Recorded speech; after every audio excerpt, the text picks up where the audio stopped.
How's it going, guys? Hope your day is going well. In today's video, I finally bought a new truck. Now, it's not exactly brand new. It's a 2021 Chevy Silverado 1500, and we'll get into all the different options and specs that the truck has from the factory. And if you are a true long-term subscriber of the channel, you will know that I had a 2016 GMC Sierra Duramax Denali that I absolutely loved. And I wish I never sold it, but I kind of had to at the time. But I'll talk about why I went to a 1500 versus going with another 3/4 ton or 1 ton truck. So after selling Duramax, I was driving my 1990 GMC Sierra for about a year and a half or so, but I really wanted to get back into a diesel. So I ended up getting a 2015 Ram 2500. And while I did like the truck, I love the way it sounded after it was deleted and everything. There's absolutely no doubt that the 24 valve Cummins sounds so awesome.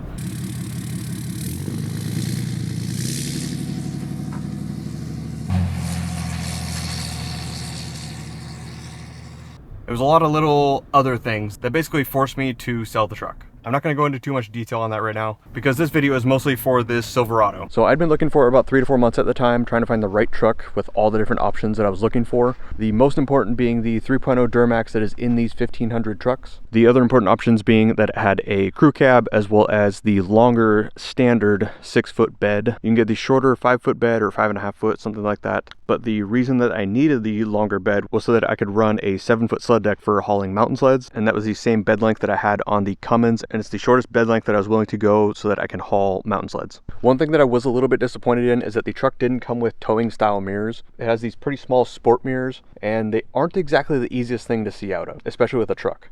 I do have plans to swap that out in the future, but it's going to be very interesting to have these on this winter. And on the occasion where I have 2 sleds on the back and the deck slides out, not being able to extend a mirror out and see past the sled deck is going to be a little interesting. But again, I do have plans to fix that in the future. Why I chose the Duramax instead of one of the V8 motors or inline 4-cylinder turbo was for a few reasons. The torque from a turbo diesel for hauling sleds for the most part. And yes, I know that the V8s have plenty of torque to do that, but they don't get the fuel mileage that the diesel gets, which is another reason why I went with the 3.0 diesel. And the inline 4 just doesn't have the power or the fuel mileage to be able to keep up. It's a good motor for around town or a work truck, but it just doesn't meet my needs and standards that I have for a truck motor. So one of the more disappointing things about actually when I bought the truck, the transaction when I bought the truck, was that the dealer did not tell me that the truck only came with 1 key. This is the second key, but it only came with 1 key. And I just didn't realize that at the time. I just thought they had the key in one of the secure lock boxes or something like that. Got through almost the entire transaction with signing everything. And then I asked, hey, where's the second key? And they said, oh, yeah, that's the only one. And then I asked if we can just work a second key into the deal. And they say, no. Cool, thanks. It really wouldn't have cost them very much to get a second key. I got this spare one off of Amazon. I think it was like 75 or 80 bucks. And then it took about 30 minutes to program, which is actually a really long time to be able to program a key, but that's just the process that Chevy sets for these newer trucks, unfortunately. It was just kind of a bummer spending so much money on a truck and a dealer not willing to give a customer a second key. Just didn't really make sense. A few people have talked about this on the forums, but these trucks tend to suffer from a little bit of what you would call like a little bit of boatiness. I'll show you what I mean.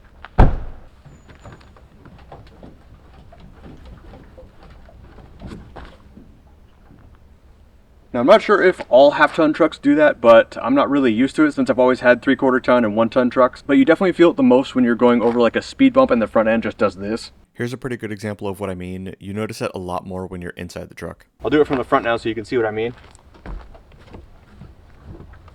But like, that's a little excessive. A lot of people on the forums have said similar things and basically said that the Rancho shocks that are on these trucks just basically suck, and I tend to agree now. So that's just another thing that we got to address. Hopefully we can get that fixed soon though, because winter's coming up pretty quick.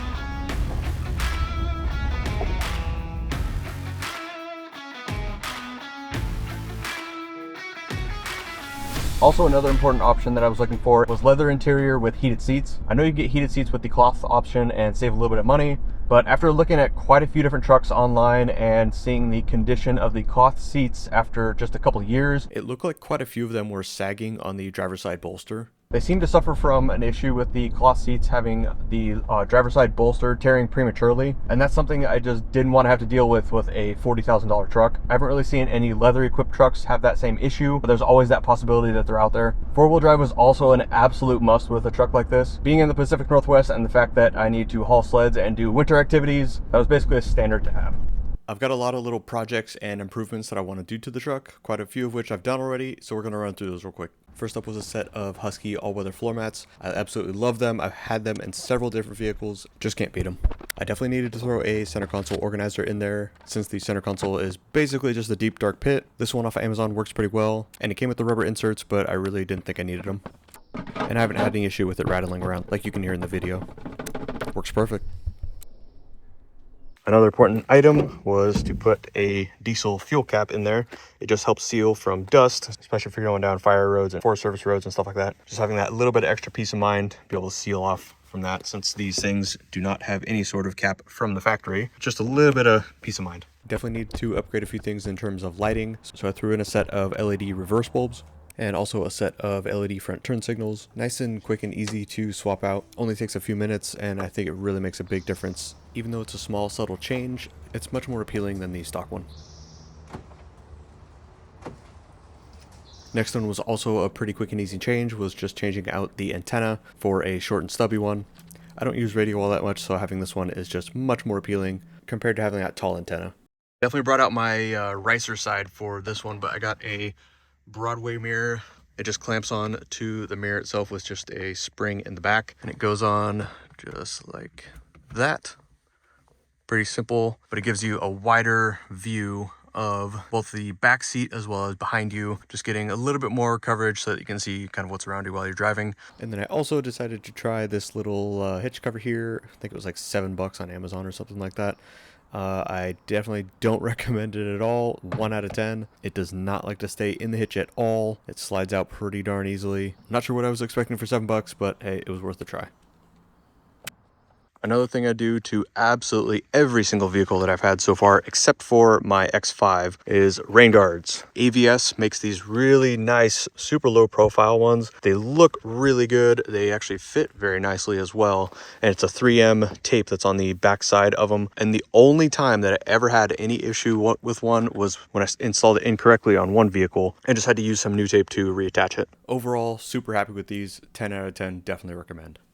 Changed up a few things in the back seat. First up was this Tyger Auto underseat organizer. It creates a lot more space and usability underneath the rear seat. Also has this extra little net for additional storage for smaller items. It fits really well and sits against the underside of the seat really nicely. Unfortunately, I had to do a little bit of cutting with my Husky floor mat, but I didn't need to trim too much, thankfully. And honestly, it doesn't really bother me since it's not really something I'm going to be looking at every day. Definitely recommend one of these for any Silverado owner. The other change was removing the rear headrests for a little bit better visibility. The two outer ones are absolutely huge, so it makes it tough to see out the back window sometimes. They pop out pretty easily pressing the two tabs right here. Definitely worth it in my opinion.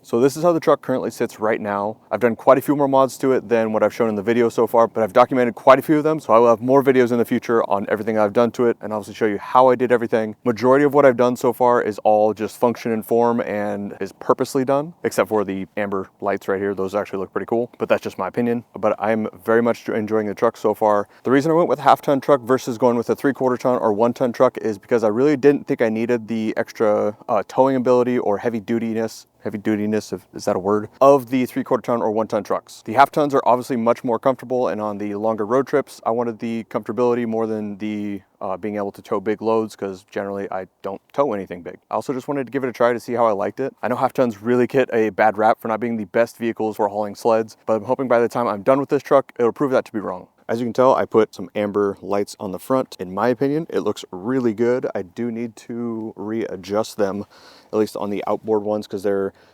flat. The grill and the hood slope up a little bit, so it's not following that line. It's not following the line of the hood. Exactly what I did with the center one. So the two out ones, I need to adjust a little bit to get them to line up better, but for right now, it'll work. You can see that I painted the tow hooks. That was just more of a cosmetic thing than anything else. Kind of matched the AT4s with their red tow hooks, so that was probably only about 10 or 15 minutes. I was going to try and take them apart to take them out and paint them, but that was much more difficult than than I thought it was going to be, and it's kind of a pain in the ass to get those out, unfortunately. So I just left them on the truck and painted them so they don't look amazing up close. I tried to tape off as best I could and still did not do the best, but still looks good from 10 feet away, so that's all that matters. And plus they're gonna get marred up if I ever need to be towed out or needed to tow someone else out. The other thing that's been added is obviously the sled deck. It's obviously the biggest change so far. It's obviously been really nice having all this extra space to be able to throw things in. I have a couple of different storage totes that I'm going to have various road trip gear, extra parts, roadside equipment, stuff like that. The other thing I added, which is hardwired into the truck, is this little switch and a set of lights that lights up really well the entirety of the underneath. That's been probably one of my most favorite mods so far. It was actually really cheap to do. It just took time to get everything mounted, run the wiring from the front, and do all that. Highly recommend for anyone. I know that it does have the lights, the OEM lights right here, but obviously the sled deck is in the way, and plus they only light up just a little bit of the back here. Having those extra lights to light the entire bed back here is much more beneficial in my opinion. One of the other biggest changes that I've done so far is a new set of tires. I was running these stock Goodyear Wranglers and they were okay. I wanted to get something that was specifically rated for snow and ice, and these Toyo Open Country AT3s are 3-peak rated for snow and ice, which is exactly what I wanted, and they have a nice tread pattern that looks pretty good. They're still the stock size, the 265/65/18. So worked out pretty good. I picked those up from my friends at Stacked Performance in Lacey, Washington. Another addition has been a amp research bed step right here. Very useful. I had to modify one of the brackets quite a bit, and I'll go over that in the video for that.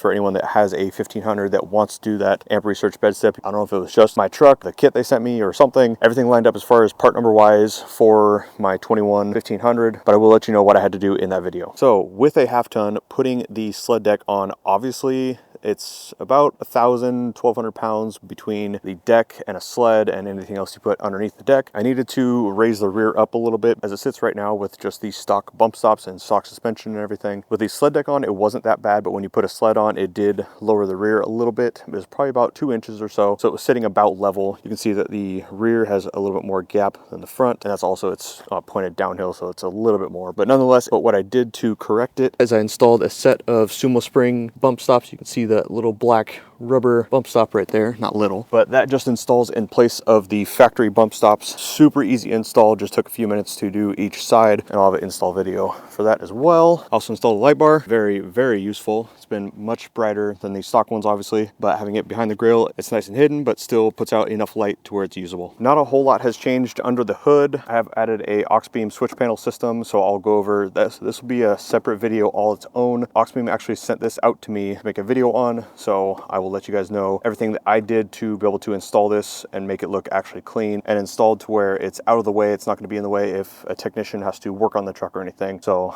you can see some of the wiring. I need to clean this up a little bit better because this is not up to my standards, but for the most part, most of the wiring is down below there, and I'll go over everything in a future video for that. And this is the switch panel on the inside. I have it hard mounted at the moment, but I'm still working on the angle, and I'm obviously still working on what other accessories I want to put on here. That's why these 5 are not labeled, but it's been really nice so far. This thing actually dims by itself when at night, which is really useful. Once it has the labeled stickers on there, it'll look a lot cleaner and much closer to the lighting of the stock system. Overall, I'm very happy with the truck so far. There's still a lot more that I need to do, which I obviously plan to document on the channel. So I want to thank you guys for watching. Let me know what you think in the comment section below, if you think I made a mistake going with a half ton, or if I should have gone with a 3/4 ton or 1 ton truck and spent, I don't know, probably double the price, or if I should have just gone with a 12-valve second gen Dodge and just gone old school. Anyway, I want to thank you guys for watching. Make sure you subscribe, and we'll see you next time. Thanks.